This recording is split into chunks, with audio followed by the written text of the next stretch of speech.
자, 지난주가 이제 부활절이었죠. 부활절이 지난 지 이제 부활절 후에 첫 주입니다. 부활절 그 3일 전에 어떤 일이 있었는지 여러분 다 아시죠? 예수님께서 십자가에 달려서 돌아가셨습니다. 그날이 이제 유대인들의 절기로는 유월절이에요. 그래서 이제 죽음이 담을 넘어간다. 유월, 담을 넘어간다. 이런 뜻입니다. 영어로는 그래서 넘어간다는 뜻의 패스오버죠. 자, 그날이 유월절, 예수님 돌아가신 날 유월절인데요.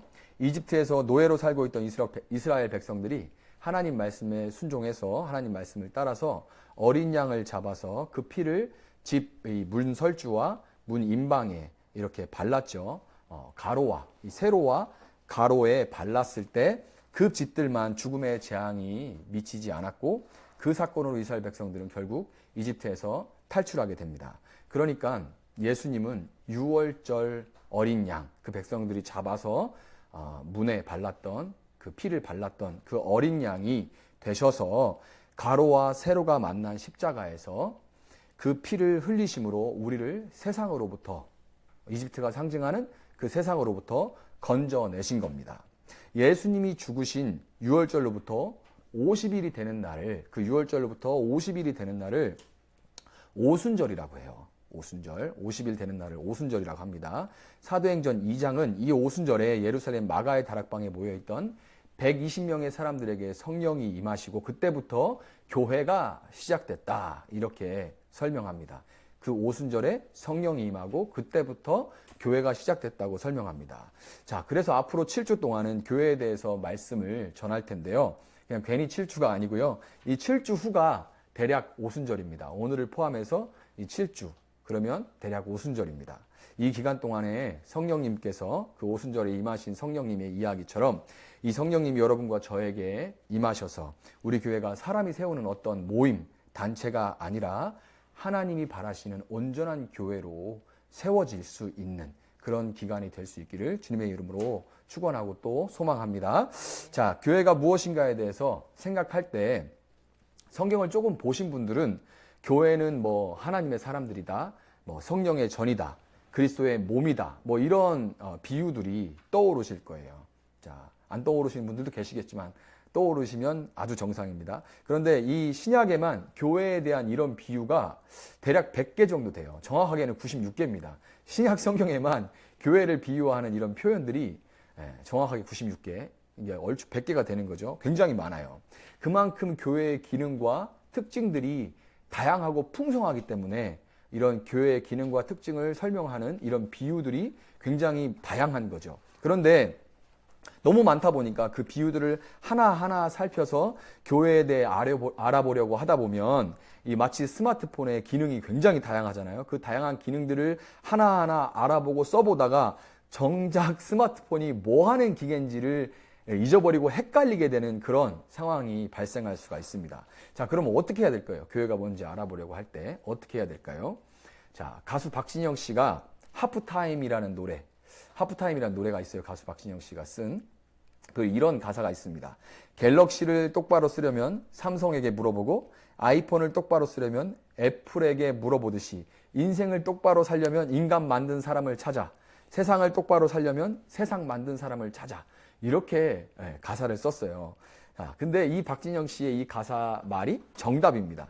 교회가 무엇인지 알려면 우선 만든 사람이 누군지를 찾아서 왜 만들었는지 물어보면 되겠죠. 그러면 교회가 뭔지 제대로 알 수 있죠. 그래서 오늘은 먼저 교회를 만드신 하나님이 어떤 분이신지, 그리고 왜 교회를 만드셨는지 그 물음에 대한 답을 하나님께서 이미 말씀해 놓으셨어요. 그래서 그 말씀, 우리가 읽은 오늘 본문의 말씀을 통해서 한번 살펴보도록 하겠습니다. 오늘 본문에서 사도 요한 1서를 기록한 사도 요한은 예수님이 태초부터 있는 생명의 말씀이고 아버지와 함께 계시다가 우리에게 나타나신 바 되었다, 이렇게 말합니다. 예수님을 뭐라고 부르냐면 태초부터 있는 생명의 말씀이다, 이렇게 소개를 하죠. 이렇게 소개를 한 것은 예수님의 강력한 관계 지향성을 보여주는 거예요.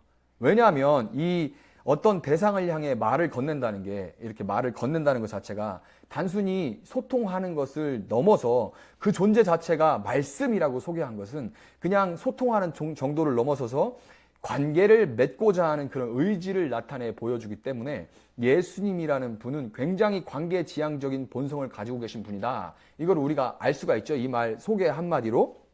자, 이런 본성대로 성자 예수님은 성부 하나님, 그리고 오늘 본문에는 나오지 않지만 하나님의 영이신 성령님과 함께 계시는데요. 이제 3절을 보면, 본문 3절을 보면 우리의 사귐은 아버지와 그의 아들 예수 그리스도와 더불어 누림이라 이렇게 나오죠. 여기서 이 더불어라는 표현을 볼 때 우리는 이 세 분, 성부, 성자, 성령, 이 세 분, 어려운 말로는 이제 교회 다니신 분들은 좀 들어봤겠지만 어려운 말로는 삼위라고 하죠. 영어로 three persons라고 합니다. 삼위.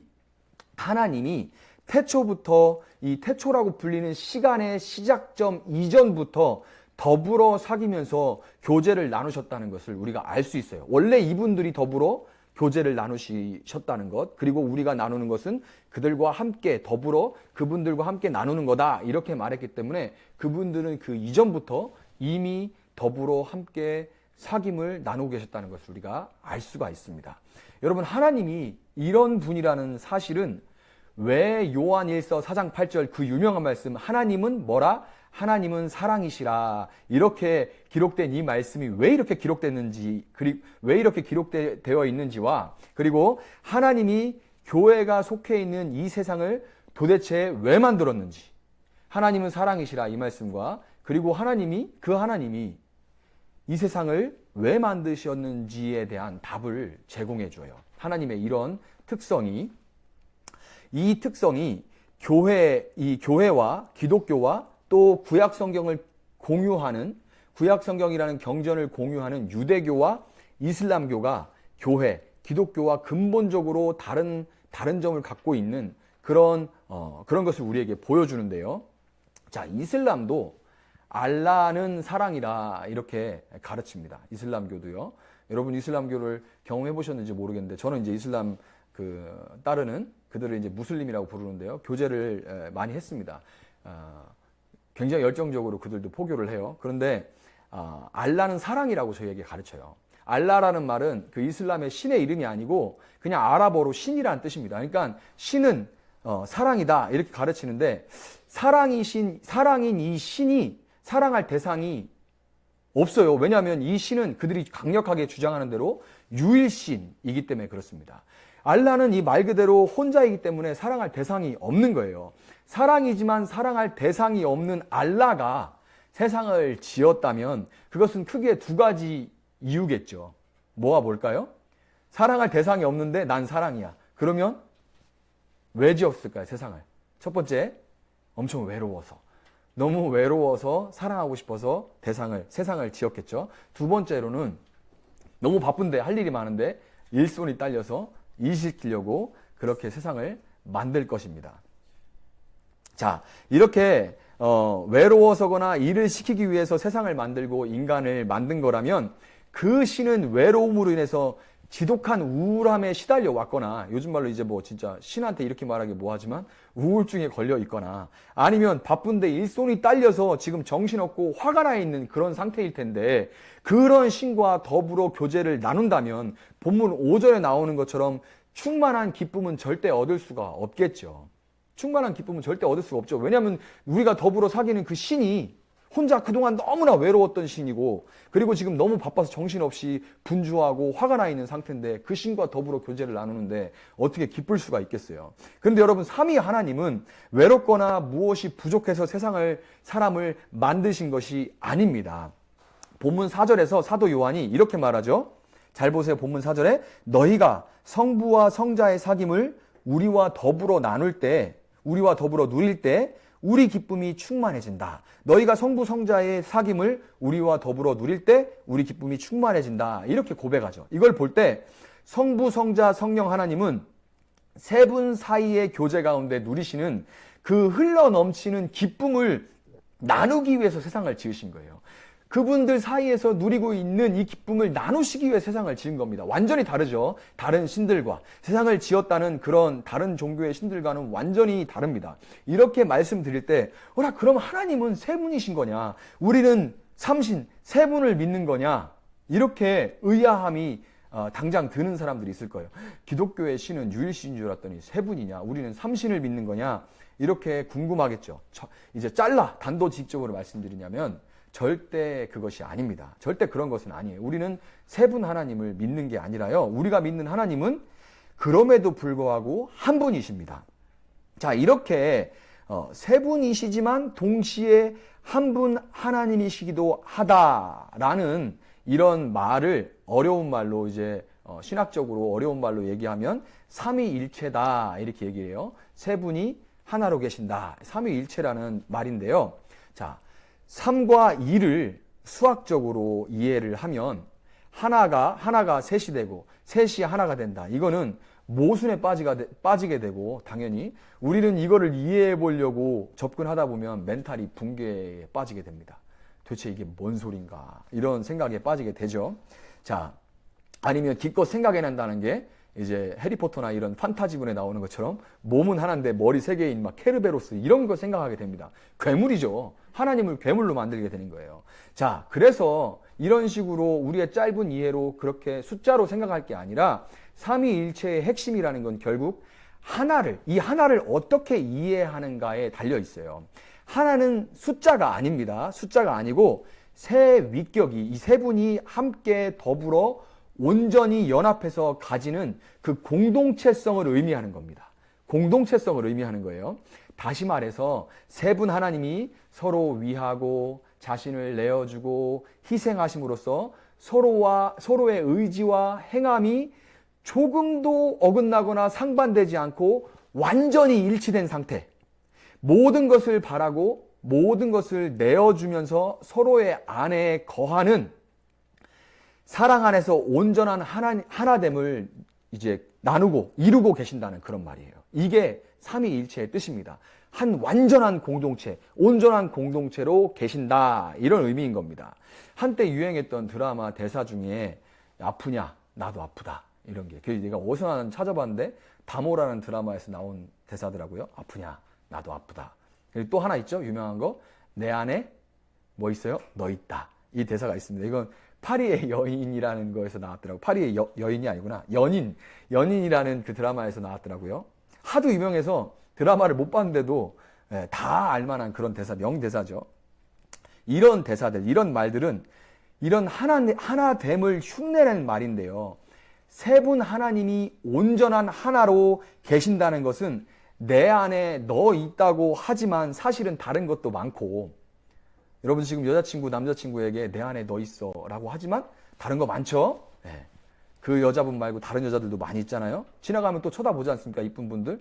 내 안에 다른 거 많아요. 그리고 욕심도 많고 다른 거 많습니다. 그리고 대신 아파하긴커녕 아프냐? 나도 아프다. 대신 아파하기는커녕 자식을 잃고 울부짖는 부모 앞에서 이제 5일 후에는 세월호 참사가 난 지 7년 되는 해입니다. 올해가 벌써 7년이나 됐어요. 근데 바로 어제 일 같습니다. 아직도. 저는 그때 외국에 있었는데 너무 놀래서 바로 어제 일 같아요. 근데 그때 어떤 일이 있었습니까? 너무 아파서 울부짖고 몸부림치고 막 하는 그런 부모들 앞에서 치킨 먹방을 시전하는 사람들도 있었죠. 치킨 먹방을 막 치킨 시켜서 막 그 앞에서 보란 듯이 먹었던 사람, 단식하는 사람들에게. 그게 인간이에요. 이게 아픔을 공감하긴커녕 그런 짓도 할 수 있는 게 인간입니다. 이런 인간이라는 존재는 도무지 헤아릴 수가 없어요. 하나님의 그 하나되심이라는 거를. 말은 아프냐 나도 아프냐 100번 말할 수 있지만 도저히 인간은 헤아릴 수 없는 하나님의 하나되심은 초월적인 영역입니다. 그래서 우리가 삼위일체에겐 여전히 초월적인 신비의 영역인 거예요. 그리고 그래서 성경은 하나님은 사랑이라고, 하나님은 사랑이시다, 그렇게 말하는 겁니다. 사랑 안에서만, 온전한 사랑 안에서만 가능한 일이기 때문이에요. 창세기는 삼위 하나님이 사랑의 관계에서 오는 기쁨을 누리고 계시고, 이미 누리고 계시고, 그것을 더불어 누리고자 세상을 지으셨다는 사실을 실제적으로 보여주면서 시작됩니다. 창세기가요. 바로 온 우주의 지성소로서 온 세계의 중심인 에덴 동산 이야기입니다. 에덴은 그 자체로 에덴이란 말의 뜻이 기쁨, 행복이라는 뜻이에요. 그러니까 기쁨과 행복의 동산인 거죠. 하나님을 대신해서 그 에덴 동산을 다스릴 사람을 하나님이 지으셨을 때 하나님은 창세기 2장 18절에서 아담이 혼자 사는 것이 좋지 않다 이렇게 말씀합니다. 좋지 않다 이렇게 말씀하세요. 여러분, 이 말씀은 많이들 오해하고 있는 것처럼 결혼 안 하면 나쁘다, 하나님께 불순종이다 막 이렇게 말씀들 많이 하셔. 특히 교회에서 그렇게 말하면서 혼기 꽉 찬 자녀들을 협박하는 협박용 말씀이 아닙니다. 좋지 않다, 이 토부가 좋다는 뜻인데요, 좋지 않다는 로토부라고 하거든요. 이 로토부라는 것은 혼자 사는 것은 하나님의 계획이 다 이루어진 상태가 아니라 이런 뜻이에요. 아직 다 이루어진 그런 상태가 아니다 이런 뜻으로서 하나님의 형상으로 지어진 인간은, 사람은 본질적으로 관계를 통해서만 존재의 의미와 목적을 발견하고 행복을 누릴 수 있는, 그때서야 내가 사랑을 주고 받을 때 비로소 행복을 누릴 수 있는 공동체적이고 사회적인 존재라는 것을 말해주는 거예요. 결혼도 그 중에 일부일 뿐인 거죠. 결혼하고 협박하는 말씀이 아니라요. 에덴 동산에서 사람은 동산을 거니시는 하나님과 아무것도 거리낌 없이 소통했습니다. 그리고 친밀한 교제를 나눴어요. 하나님과 교제할 때, 그 사귐 안에 거할 때 하와를 향한 아담의 고백, 즉 너를 향한 나의 고백, 너를 향한 나의 고백이 뭐였어요? 내 뼈 중에 뼈고 내 살 중에 살이로다. 이렇게 기쁨의 탄성을 내뱉죠. 너는 내 뼈 중에 뼈고 내 살 중에 살이다. 이렇게 기쁨의 탄성을 내뱉습니다. 하와는 아담에게서 나왔죠. 그렇기 때문에 아담이 하와를 사랑하는 것은 자신을 사랑하는 것과 같습니다. 자기 자신을 사랑하는 것과 같아요. 이 최초의 사회는 사람과 사람의 관계에서 네 이웃을 네 몸과 같이 사랑하라고 말씀하신 그 예수님의 말씀이 그대로 이루어지고 있던 기쁨의 행복 공동체였던 겁니다. 에덴 동산의 다른 생물들을 향한 이 사람의 태도 역시 일손 딸리는 신이 억지로 시켜서 혹은 먹고 살기 위해 어쩔 수 없이 해야만 하는 그런 일이 아니었죠. 하나님과 나누는 이 교제의 연장이고 확장이었습니다. 그때 하던 일은요. 창세기 2장 19절을 보면 하나님이 지으신 생물들이 아담에게 다가왔다고 말합니다. 그리고 아담은 그들의 이름을 불러주는데요. 이름을 불렀다는 것은 아담이 하나님을 대신해서 각 생물의 특징에 따라서, 그 특성에 따라서 맞춰서 사랑으로 돌보았다 하는 그런 의미입니다. 일을 그냥 정말 먹고 살기 위해서 어쩔 수 없이 했다, 그런 게 아니라 하나님 맡겨주신 그것을 하나님의 뜻대로, 하나님이 하시는 그대로 하나님을 대신해서 사랑으로 돌봄으로써 실천했다, 그런 의미인 거예요.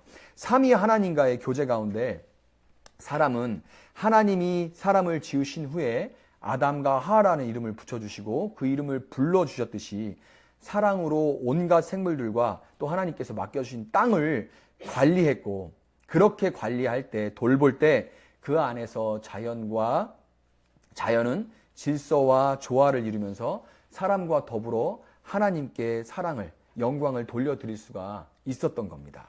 그런데 이 사랑의 관계가, 이 교제가 깨져버리는 일이 터지고 말죠. 그게 뭐예요? 여러분 너무 잘 아시는, 사람이 선악을 알게 하는 나무의 열매를 따먹어 버린 겁니다. 자, 이거 갖다가 시비 참 많이 걸죠. 그래서 많은 사람들이 이 말씀 가지고, 이 사건 가지고 비아냥거립니다. 이 나무 열매 하나 따먹은 걸로 하나님 째째하게 왜 그러냐? 그 뭐 2개 먹은 것도 아니고 하나 따먹었는데 뭐 이렇게 째째하게 그러냐? 그리고 그럴 거면 그걸 왜 동산에다가 만들어 나가서 사람을 시험하냐? 막 이런 얘기들. 초등학생, 중학생들이 왜 하나님 그런 거 만들어서 우리 시험해요? 막 이렇게 질문하는데, 솔직히 어른 돼서 창피해서 못 묻지만 똑같은 질문 어른들도 많이 갖고 있습니다. 하나님 왜 이렇게 찌찌하게 구냐? 근데 이게 그런 차원의 문제가 아닙니다. 선악과는 마치 나무가 땅으로부터 수액을 공급받아야만 살 수 있듯이 삼위 하나님과의 관계로부터 모든 선한 것이 공급된다는 것을 기억하게 하는 장치예요. 그게 바로 선악을 알게 하는 나무입니다. 모든 생명과 기쁨, 그리고 존재의 이유와 목적이 다 그 관계, 삼위 하나님과의 관계로부터 흘러나올 만큼 그것이 너무나 중요하기 때문에, 우리 생명의 근원, 기쁨의 근원, 모든 존재와 의미의 근원이기 때문에 하나님은 그 선악을 알게 하는 나무를 동산의 중앙에 두시고 사람이 늘 보면서 그것을 기억하도록 하셨던 거죠. 그래서 가운데다 놨어요. 아예 중간에 넣어다 숨겨놓은 게 아니고요. 그런데 사람은 스스로 하나님처럼 되고자 먹지 말라는 명령을 거역하고 그 나무의 열매를 먹어버렸던 겁니다. 삼위 하나님과의 사귐에서 오는 사랑과 기쁨을 나와 너의 관계, 이 사귐 속으로, 그리고 나와 세상의 관계 속으로 흘려보내야 될 내가 그 관계를 딱 끊어버리고 돌아서서 스스로의 힘으로 너와 세상을 다스려 보려고 했을 때 그 결과는 너무 불보듯 뻔하죠. 하나님과 거리낌 없이 소통했던 사람은 동산에 있는 나무 뒤에 숨어서 하나님으로부터 스스로를 단절시켜 버렸고요. 그 결과 이전에는 경험하지 못했던 죽음을 경험하게 됩니다. 왜? 생명으로부터 끊어지니까요. 벌거벗었지만 부끄러워하지 않을 만큼 진실하게 서로를 자기 자신처럼 아끼던 아담과 하와는 벌거벗었다는 게 중요한 게 아니고요. 그만큼 진솔했다는 게 중요한 겁니다. 서로를 자기 자신처럼 이렇게 아끼던 아담과 하와는 무화과 나무 잎으로 각자의 마음에 생겨난 상대를 내 마음대로 조정하고 내 마음대로 통제하려는 이 자기 중심적인 마음을 감춰보려고 애쓰면서 서로의 탓을 합니다. 너 때문이야. 이렇게. 연합은 완전히 깨져버리고 말았죠. 기쁨으로 섬기고 관리할 때 풍성하게 베풀어준 그 땅에서 사람은 그전에는 기쁨으로 관리하고 사랑을 흘려보낼 때, 그때는 돌볼 때는 풍성하게 베풀어주던 땅이 이제 우리는 그것을 사회적으로는 자원의 제한이라고 얘기를 하는데요. 제한돼요. 그래서 이 제한된 환경 가운데 땅에서 사람은 죽도록 땀 흘리며 일만 하다가 결국 그 땅에 묻혀버리는 신세가 됩니다. 하나님은 땅을 정복하라, 지배하라, 다스리라, 돌보라는 얘기예요. 그렇게 말씀하셨는데 땅을 정복하는 것이 아니라 사람이 오히려 땅에 정복당하게 된 거죠. 여러분, 창세기 이야기는 먼 옛날에 전설 따라 삼천리 그런 것이 아닙니다. 수많은 시간이 흘렀지만 여전히 우리에게 그대로 적용되는 말씀이에요. 당장 오늘의 사회는 혼자를 강요하는 그런 세상이 됐습니다. 한국은 전쟁 후에 허리띠를 졸라매고 잘 살아보세 외치면서 그 결과에 세계 10위권의 경제 대국이 됐죠. 누가 뭐라 해도 여러분 세계 나가보면 얼마나 우리나라 위상이 높은지 압니다. 코리아를 말할 때 모르는 나라가 없어요. 제가 있던 잠비아에서는 대통령이 한국의 경제 발전사를 책으로 들고 다니면서 공부했어요. 그 정도로 위상이 있는 나라입니다. 그런데 그렇게 경제대국이 된 한국이 그런 사실이 무색하게도 연애와 결혼과 출산을 포기한 3포 세대라는 용어가 나돌기 무섭게 N포 세대, 이제 다 포기했다. 이번 생은 망했다. 이런 말이 나돌 정도로 더불어 사귀며 살아가기가 어려운 그런 나라가 돼버렸습니다. 개인의 가치와 실적만을 강조하는 그런 강조하고 공동체를 고려하지 않는 자본주의적 개인주의는 오늘을 사는 사람들을 팽팽한 긴장과 갈등, 경쟁으로 숨막히게 만들고 있죠. 아차 한번 실수하면 그동안 쌓아놓은 것 한 번에 다 날아가 버리는, 그리고 그것을 회복하기는 거의 불가능한 이런 사회를 지금 우리가 살아가고 있는데, 그런 사회를 우리가 위험사회라고 부르죠. 이런 위험사회에서 사람들은 서로의 탓을 내요. 내가 지금 이렇게 된 거, 이렇게 다 잃고 회복이 안 되는 거, 이런 것들은 다 정부 탓이다. 누구 탓이다. 전라도는 경상도 탓이다. 경상도는 전라도 탓이다. 또 누구 탓이다. 너 때문이다. 그렇게 탓을 하면서 쉽게 판단하고 험담하는 데 익숙합니다. 그러면서도 내가 한 그대로 누군가 나를 판단하고 험담할까 봐 한편으로는 불안해하죠. 지독하게도 외롭지만 정작 누군가에게 속을 털어놓고 사귀기에는 두렵고 부담스러운 서글픈 상태에 빠져 있는 거죠. 더불어 사귀는 것이 너무 힘든 나머지 차라리 그냥 혼자 살까 이런 사람들 많아요. 제 친구 중에도 있고요.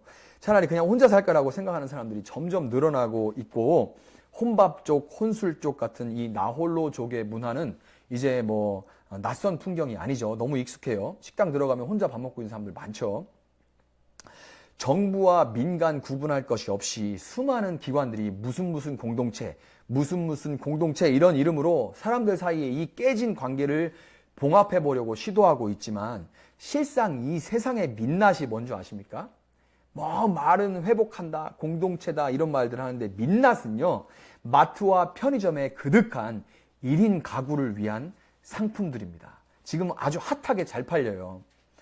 여러분 사실 세상은 관계가 깨지든 말든 거기서 어떻게든 이득만 얻을 수 있으면 그만인 거예요. 그게 세상입니다. 일이란 것이 자신의 가치를 발견하고 기쁨을 누리는 수단이 아니라 먹고 사는 것만 아니면 당장이라도 때려치고 싶다. 이렇게 돼버린 상황에 세상을 돌본다는 생각은 그저 사치죠. 배부른 소리하고 앉았네. 세상을 돌보긴 뭘 세상을 돌봐. 나도 못 돌보고 있는 형편에 막 이렇게 생각하죠. 그래서 아예 마음속에 우리가 세상을 돌보도록 지어진 존재다. 이런 생각은 아예 들어설 그런 공간이 없죠. 그런 여유가 없습니다. 한치의 여유도 없이 마치 내일은 없는 것처럼 다음 세대, 우리 다음에 올 세대들은 없는 것처럼 계속해서 착취해온 이 자연은 이번 코로나19 사태에서 뼈저리게 우리가 경험하고 있는 것처럼 여러분 우리 이제 예전에 일상이 어땠는지 잘 기억도 가물가물할 정도예요. 전에 한동안 코로나 터지고 얼마 후에는 일상이 너무 소중하다, 일상으로 돌아가고 싶다 그랬죠. 지금은 저는 그 전에 일상이 잘 생각이 안 납니다. 원래 이렇게 살았던 것 같아요. 우리가 너무 뼈저리게 경험하고 있는 것처럼 더불어 사귐 자체가 아예 불가능한 상태로 우리를 몰아넣고 있죠. 코로나가 아니라면 우리가 이렇게 온라인으로 만날 필요가 있을까요? 어느 정도 필요는 있겠지만 그러나 어디서 만나는 것도 너무 힘든 상태잖아요.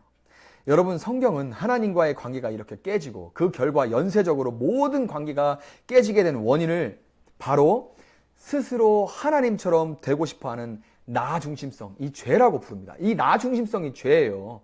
다른 어떤 뭐 도둑질하고 이런 것도 다 죄지만 그것은 죄의 증상이고 결과일 뿐이지 정말 이 죄, 뭐가 죄냐 이러면 나 중심성을 죄라고 성경은 부릅니다. 왜? 하나님이 중심이 돼야 되는데 내가 중심이 됐으니까요. 이사야서 59장 1절 2절은 이렇게 말합니다. 여호와의 손이 짧아 구원하지 못하심도 아니요 귀가 둔하여 듣지 못하심도 아니라 오직 너희 죄악이 너희와 너희 하나님 사이를 갈라놓았고 너희 죄가 그의 얼굴을 가리어서 너희에게서 듣지 않으시게 함이니라. 이렇게 말합니다. 무슨 말이에요? 하나님은 이 깨진 관계를 너무너무 회복하고 싶으시지만 그렇지만 반드시 이 죄 문제가 해결돼야만 한다는 뜻인 거예요. 관계를 회복하기를 하나님은 원하십니다. 먼저 늘 관계를 회복하기 원하는 존재는 누구예요? 더 많이 사랑하는 존재예요. 우리는 하나님을 알지도 못하고 신경 쓰지 않지만 사랑하는 게 죄죠. 그래서 하나님은 우리를 너무 사랑하시기 때문에 그 관계를 너무 회복하고 싶지만 이 죄 문제는 먼저 반드시 해결돼야만 한다는 거예요. 그렇다면 어떻게 해야 될까요? 반드시 중간에서 화해와 회복을 위해서 하나님과 사람 사이에 다리를 놓아주는 그런 존재가 있어야만 합니다. 그분이 여러분 누구신가요? 바로 예수님입니다. 아멘입니까? 로마서 5장 10절은 우리가 원수 되었을 때에 그의 아들의 죽으심으로 말미암아 하나님과 화목하게 되었은즉 화목하게 된 자로서는 더욱 그의 살아나심으로 말미암아 구원을 받을 것이니라. 이렇게 말합니다. 여러분 예수님은 중간에 하늘과 땅, 하나님과 우리의 중간에서 십자가의 위치를 한번 보세요. 땅도 아니고 하늘도 아니죠. 이 중간에 달리셔서 살이 찢기고 피 흘려 죽으심으로 우리의 모든 죄값을 대신 치러주신 겁니다. 성부 하나님과의 온전한 연합으로 영원한 사랑의 교제를 나누시던 성자 예수님이 십자가에 달려서 아버지여 아버지여 어찌하여 나를 버리시나이까 하고 울부짖으실 때 그분은 처음으로 하나님과 단절을 경험하셨어요. 영원한 사귐 가운데 교제 가운데 있던 그것이 너무나 기뻐서 나누고 싶어 세상을 지으신 그 중에 한 분이신 예수님이 성부 하나님과 관계가 단절됨을 경험하시고 몸부림을 치시면서 뭐라고 얘기하십니까? 아버지여 어찌하여 나를 버리시나이까. 그렇게 고백하죠. 그렇게 울부짖으시죠. 여러분 예수님이 하나님과 관계가 끊어짐을 경험하심으로써 여러분과 저 그를 믿는 모든 사람들은 하나님과의 관계가 온전히 영원히 회복됐다는 것을 믿으시기 바랍니다. 예수님이 살아나심으로 말미암아 이제 그를 믿는 모든 사람들은 예수님과 연합해서 믿을 때 연합해서 이제 예수님을 중심으로 그분을 따라 사람과 사람, 사람과 자연 그리고 세상과의 관계에 있어서도 다시 더불어 사귀면서 기쁨을 누릴 수 있는 존재로 이미 변화되었고 또 변화되어져 갈 수 있는 거예요. 여러분, 이렇게 예수님을 믿어서 하나님과의 관계가 회복된, 깨진 관계에서 구원받은, 구출받은 사람들의 모임을 성경은 바로 교회라고 부릅니다. 그 사람들의 회복된, 관계가 회복된 사람들의 모임을 성경은 바로 교회라고 부릅니다. 여러분, 아담과 하와로 이루어졌던 최초의 공동체가 그랬듯이 하나님은 교회가 온전한 공동체로서 삼위 하나님과의 사랑의 사귐 속에서 흘러나오는 그 생명과 기쁨을 먼저 누리고 맛보고 이웃과 주변으로, 더 나아가서 이웃과 주변으로 확장하고 더불어 함께 누리도록 하기 위해서 교회를 만드신 거예요. 여러분, 그래서 성경 지식이 아무리 많아도 그 속에 진실한 사귐이 없으면 그거는 건강한 교회가 아닙니다. 너무너무 잘 가르치는데 그 속에 진실한 사귐이, 나눔이 없다면 그건 건강한 교회가 아니에요. 많은 성도가 모이고 사회를 위해서 좋은 일들 많이 하는, 그런 봉사를 많이 하는 그런 교회라고 해도 그 안에는 정작 사귐이 메말라 있는 교회는 좋은 교회가 아닙니다.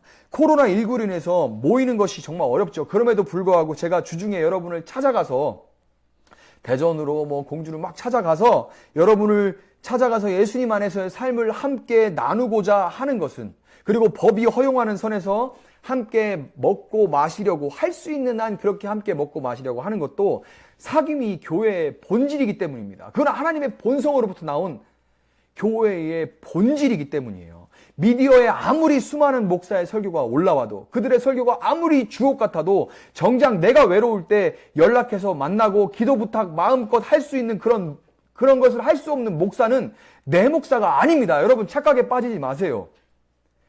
그렇게 기가 막히다는 설교 그렇게 찾아다닐 필요 없습니다. 여러분이 외로울 때, 힘들 때 연락해서 만나고 예수 안의 삶을 나누고 진솔하게 사귀고 그리고 기도를 부탁할 수 있는 목사가 아니라면 여러분의 목사가 아닙니다. 우리가 예배 때 나비 블레싱을 통해서 가정과 이웃과 이 땅을 축복하는 시간을 갖는 이유도 그들에게 삼위 하나님의 사랑이 흘러가게 하는 첫걸음이 바로 예수의 이름으로 기도하는 것이기 때문입니다.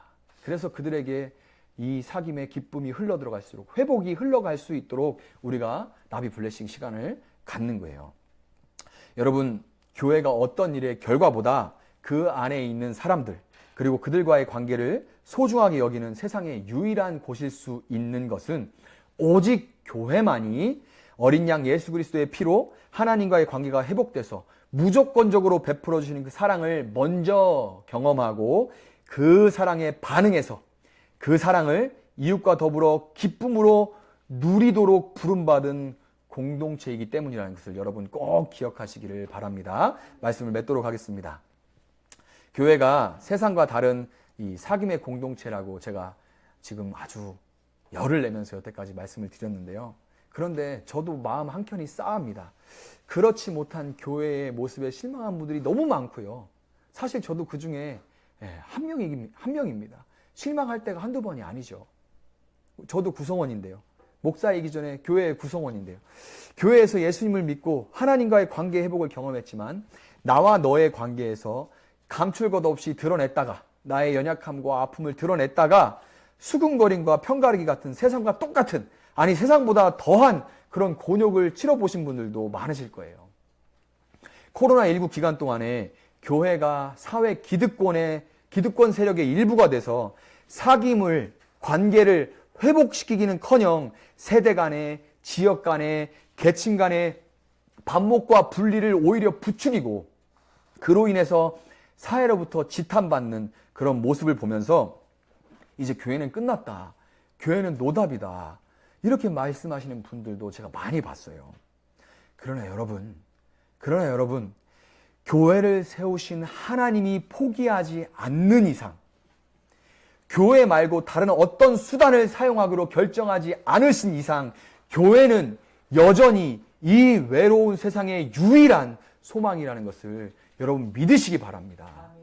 교회의 모습을 보고 실망할 수 있지만, 그러나 이 교회가 하나님의 본성에 따라 이 땅 가운데 세워진 이 섬김과 사역을 흘려내보내야 되는 그런 유일한 공동체라는 것을, 그 하나님을 보심으로 여러분 흔들리지 않고 믿으시기 바랍니다. 삼위 하나님과의 영원한 사귐에 초대받은 세상 유일한 공동체로서 여러분을 위해 하나님으로부터 끊어짐을 감내하신 그 예수님의 사랑을 이웃과 세상에 기쁨으로 전하는 여러분들 한 사람 한 사람 되시기를 주님의 이름으로 축복합니다.